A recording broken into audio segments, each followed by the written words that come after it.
Now, you guys know your life. You only take what resonates, what you need to hear. Okay. And this is the energy that I am tuning into right now for the collective that's watching my videos, specifically this one. Okay. You're protected and money's coming in. Either one or the other or both. And with that being said, I also want to say happy solar eclipse in April. Okay. April is my season, spring actually, but I just wanted to send some love and light. And hope you have a great Monday, great solar eclipse.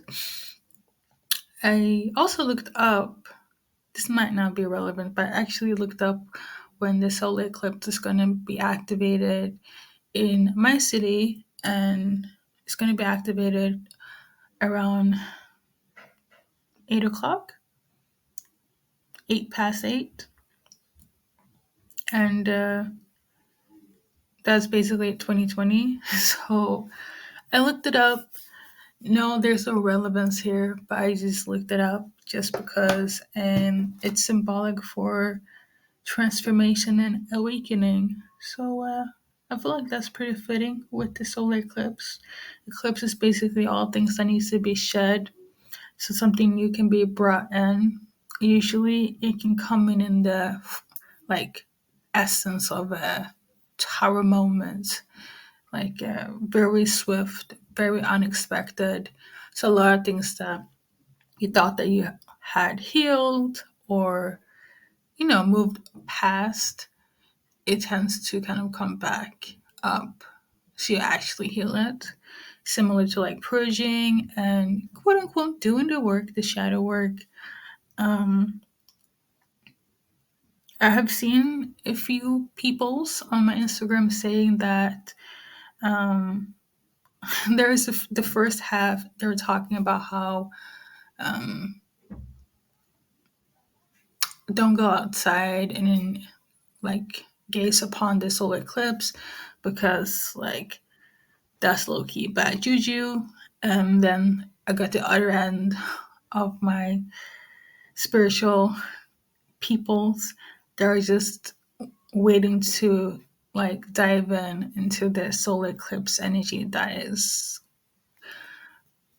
coming upon us. So, but I will say this though, a lot of people that are natives, because both of this, I tend to follow people that are spiritually inclined, and there's different levels to it. But I notice a pattern of like a lot of people that are natives, very indigenous, very like not main.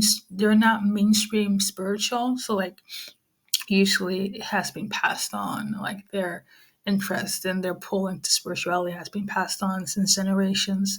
And these are the groups that are telling me about how on their Instagram they're talking about how don't go and gaze upon like solar eclipse because that's the season for looking within and reflecting, because if you interact with the eclipse, it could again bring some bad juju, spiritually or like physically, mentally even.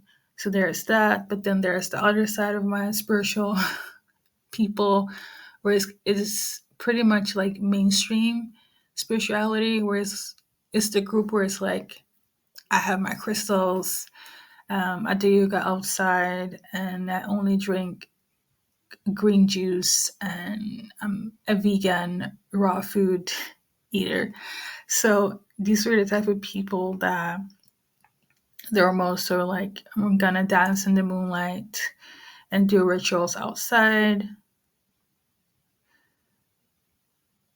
because at first I didn't know where I was leading into right now, but me, I always go by my intuition.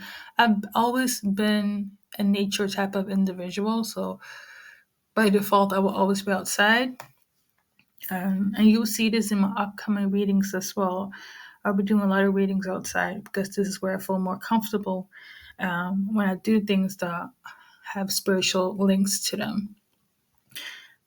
I'm gonna stay inside because I already been outside. So I guess balance is key, and this is what I'm gonna do. Obviously, you guys can do whatever you want. Um, yeah, this has nothing to do with the message, but thanks for stopping by. Hey.